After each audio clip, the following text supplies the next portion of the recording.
Assalamualaikum warahmatullahi wabarakatuh. Alhamdulillah, pada hari ini kita bisa bertemu lagi melalui pelajaran akuntansi lembaga pemerintah. Mudah-mudahan kita semua selalu diberikan kesehatan sehingga bisa melakukan kegiatan dan beraktivitas dalam pembelajaran. Anak-anak, pada hari ini kita akan mempelajari akuntansi lembaga pemerintah untuk kompetensi dasar 3.8,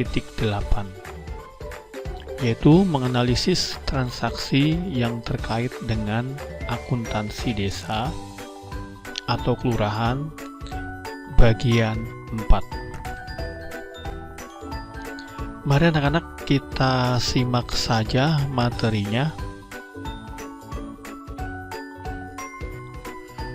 Ya, baik, dalam persamaan dasar akuntansi lembaga, yaitu pencatatan akuntansi keuangan desa atau kelurahan, ada dua basis accounting, ya. Basis akuntansi itu diantaranya adalah yang pertama basis accrual, ya.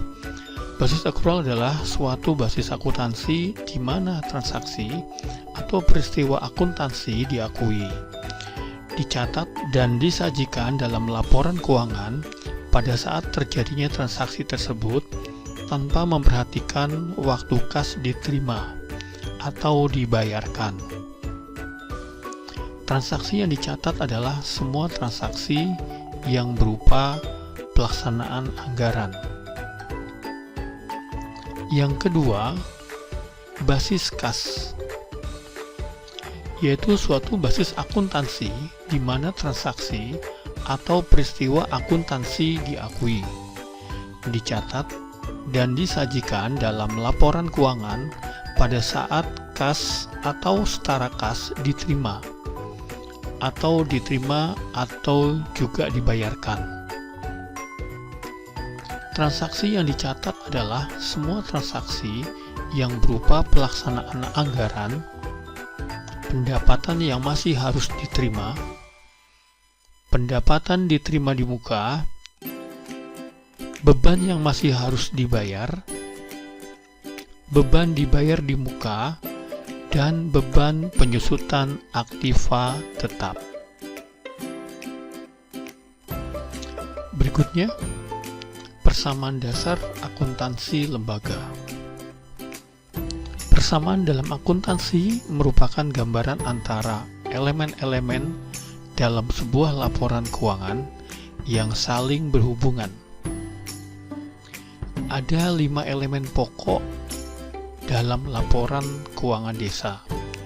Di antaranya adalah aset, kewajiban, pendapatan, belanja, dan kekayaan bersih.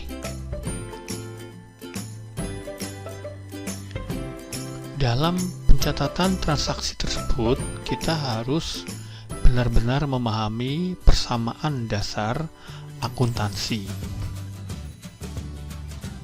Di antaranya, persamaan dasar akuntansinya adalah sebagai berikut. Aset sama dengan kewajiban ditambah kekayaan bersih. Jika diperluas, ya, persamaan dasar akuntansi lembaga ini menjadi 2 rumus, ya, bila di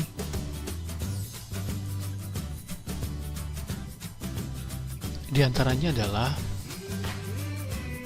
aset ditambah belanja, ya, sama dengan kewajiban ditambah kekayaan bersih ditambah pendapatan atau ditambah atau juga dikurang pembiayaan neto. Yang kedua, aset sama dengan kewajiban ditambah kekayaan bersih ditambah pendapatan dikurangi belanja, yaitu, ya, atau ditambah atau juga dikurangin pembiayaan neto. Berikutnya, unsur-unsur yang ada pada laporan keuangan desa. Unsur-unsur yang ada pada laporan keuangan desa diantaranya adalah yang pertama, aset. Aset ini adalah merupakan sumber daya ekonomi yang dikuasai atau dimiliki sebagai akibat dari peristiwa masa lalu dan dari mana manfaat ekonomi atau sosial di masa depan dapat diperoleh serta dapat diukur dengan satuan uang. Aset ini dikelompokkan dalam dua kelompok. Yang pertama, aset lancar, yaitu aset yang dalam periode tertentu, maksudnya tidak lebih dari 1 tahun, dapat dicairkan menjadi uang kas atau menjadi bentuk aset lainnya, misalkan kas, piutang, atau juga persediaan. Sedangkan aset tidak lancar, yaitu aset yang mempunyai nilai ekonomis lebih dari 1 tahun. Misalnya adalah investasi permanen, aset tetap, dana cadangan, dan aset tidak lancar lainnya. Berikutnya, kewajiban. Kewajiban merupakan utang yang timbul dari peristiwa masa lalu yang penyelesaiannya mengakibatkan aliran keluar sumber daya ekonomi yang dimiliki. Kewajiban ini bisa berupa kewajiban jangka pendek dan kewajiban jangka panjang. Misalnya, utang kepada pihak ketiga, utang pemotong pajak, utang cicilan pinjaman, pinjaman jangka panjang. Yang berikutnya, kekayaan bersih. Kekayaan bersih merupakan selisih antara aset yang dimiliki desa dengan kewajiban yang harus dipenuhi desa sampai dengan tanggal 31 Desember dalam suatu tahun. Berikutnya, pendapatan. Pendapatan merupakan penerimaan yang akan menambah saldo anggaran lebih dalam periode tahun anggaran yang bersangkutan, yang menjadi hak pemerintah desa dan tidak perlu dibayar kembali oleh pemerintah desa. Kemudian yang berikutnya, belanja. Belanja merupakan semua pengeluaran oleh bendahara yang mengurangi saldo anggaran lebih dalam periode tahun anggaran yang bersangkutan, yang tidak akan diperoleh pembayarannya kembali oleh pemerintah desa. Dan yang terakhir adalah pembiayaan. Pembiayaan merupakan setiap penerimaan atau pengeluaran yang tidak berpengaruh pada kekayaan bersih entitas yang perlu dibayar kembali dan atau akan diterima kembali, baik pada tahun anggaran yang bersangkutan maupun tahun-tahun anggaran berikutnya, yang dalam penganggaran terutama dimaksudkan untuk menutup defisit atau memanfaatkan surplus anggaran. Berikutnya, siklus akuntansi lembaga. Definisi dari siklus akuntansi ini adalah merupakan gambaran tahapan kegiatan akuntansi yang meliputi pencatatan, penggolongan, pengiktisaran, dan pelaporan yang dimulai saat terjadinya sebuah transaksi, di mana tahapan siklus akuntansi diantaranya adalah tahap pencatatan.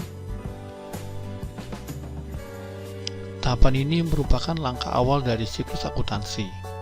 Berawal dari bukti transaksi, selanjutnya dilakukan pencatatan ke dalam buku yang sesuai. Yang kedua, tahapan penggolongan.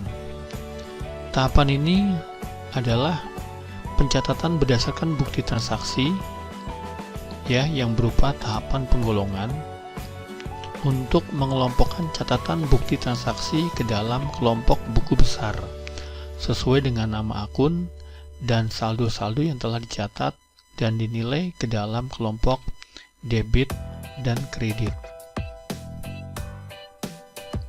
Yang ketiga, tahapan baiktisaran. Pada tahapan ini dilakukan pembuatan neraca saldo dan juga kertas kerja. Di dalam laporan kekayaan milik desa, jumlah kolom debit dan kredit harus sama ya, harus seimbang. Sehingga perlu pemeriksaan antara saldo debit dan saldo kredit. Dengan demikian, pembuktiannya ya, itu merupakan salah satu indikasi bahwa pencatatan yang dilakukan oleh bendahara itu benar gitu ya. Jadi pencatatannya yang dilakukan itu sudah benar. Yang berikutnya, tahapan pelaporan ya. Dalam tahapan pelaporan dalam siklus akuntansi lembaga itu diantaranya adalah membuat laporan pertanggungjawaban realisasi pelaksanaan APB desa. Jadi laporan ini berisi jumlah anggaran dan realisasi dari pendapatan, belanja, dan pembiayaan dari pemerintah desa yang bersangkutan untuk tahun anggaran tertentu. Yang kedua, laporan kekayaan milik desa. Laporan ini berisi mengenai posisi aset lancar, aset tidak lancar, dan kewajiban pemerintah desa per 31 Desember di tahun tertentu. Slide berikutnya, penerimaan pendapatan ya. Setiap pencatatan penerimaan harus disertai dengan bukti yang lengkap dan sah. Di antaranya dokumen-dokumen sumber yang dijadikan dasar pencatatan penerimaan pendapatan oleh bendahara desa itu diantaranya adalah bukti transfer dividen, kwitansi penerimaan, tanda terima retribusi, tanda terima pungutan, tanda terima swadaya tunai, tanda terima barang, daftar hadir, dan nota transfer. Dokumen yang berikutnya adalah belanja. Belanja merupakan dokumen atau formulir yang terkait dengan pratausahaan belanja desa yang terdiri dari rencana anggaran biaya atau RAB, surat permintaan pembayaran atau SPP, surat pernyataan tanggung jawab belanja atau SPTB, dan bukti kwitansi. Yang pertama, rencana anggaran biaya ya. Langkah awal yang harus dilakukan oleh pelaksana kegiatan setelah APB desa disahkan adalah mengajukan pendanaan untuk melaksanakan kegiatan. Untuk rencana anggaran biaya bisa kalian lihat tabel formnya seperti yang ada di monitor. Judulnya rencana anggaran biaya untuk tahun anggaran 2000 sekian. Ada kolom kode, uraian, lalu anggaran, harga satuan, dan jumlah. Di bawahnya yang mengesahkan kepala desa, lalu diverifikasi oleh sekretaris desa, dan dilaksanakan oleh pelaksana kegiatan. Yang berikutnya surat permintaan pembayaran atau definitif. SPP atau surat permintaan pembayaran definitif berfungsi sebagai dasar permintaan dana oleh pelaksana kegiatan setelah mendapat persetujuan dari kepala desa. Bagi sekretaris desa, SPP berfungsi sebagai alat kontrol untuk menguji kebenaran perhitungan dan ketersediaan dana. Adapun format SPP bisa kalian lihat di dalam atau di depan monitor kalian. Jadi judulnya format surat permintaan pembayaran untuk tahun anggaran 2000 sekian gitu ya.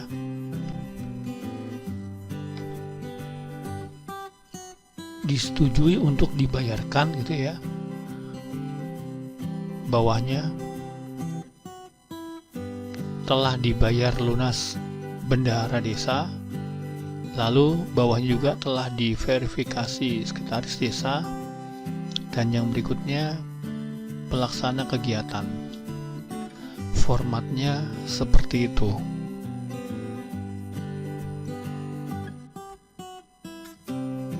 Yang berikutnya surat pernyataan tanggung jawab belanja atau yang disingkat SPTB.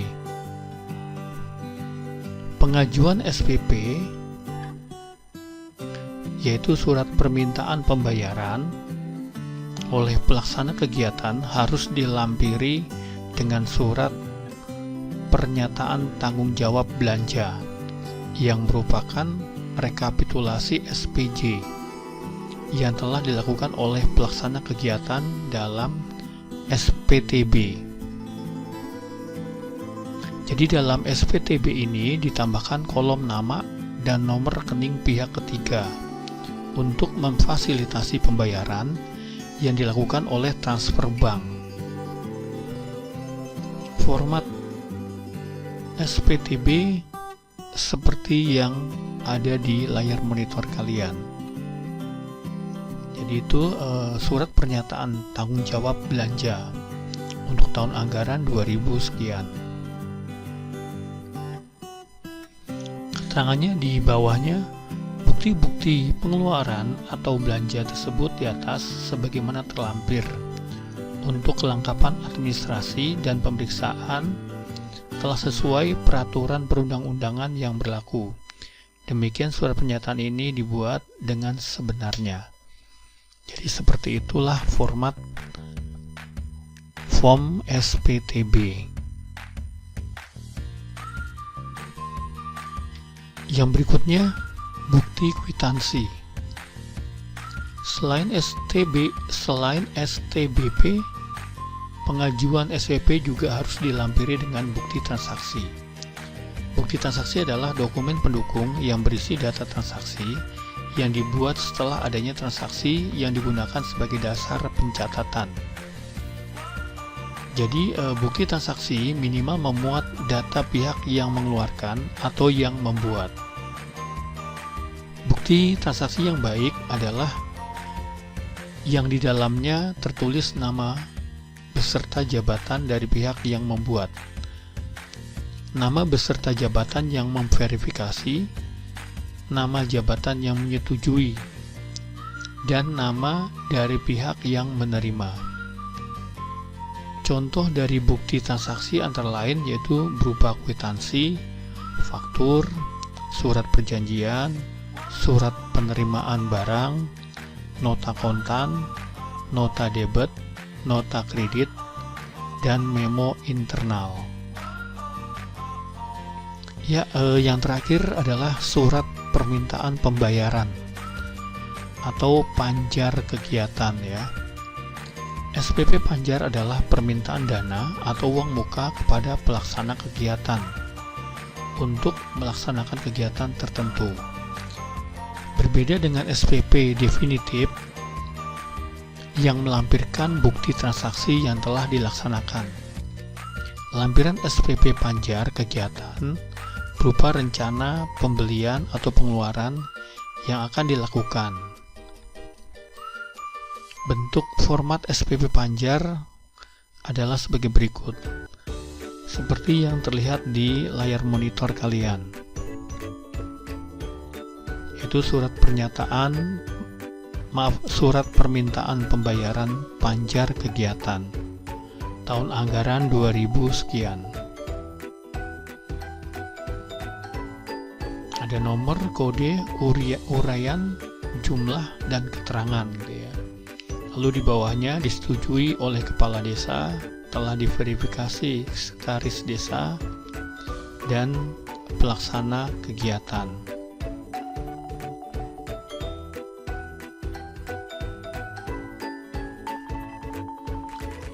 Itu saja anak-anak materi pada hari ini. Mudah-mudahan kalian bisa memahami apa yang Bapak ajarkan, Bapak berikan ya materi pada hari ini. Dan tentunya ke depan kita akan mempelajari materi akuntansi lembaga keuangan desa dengan materi dokumen pencatatan pada akuntansi penata usahaan keuangan desa.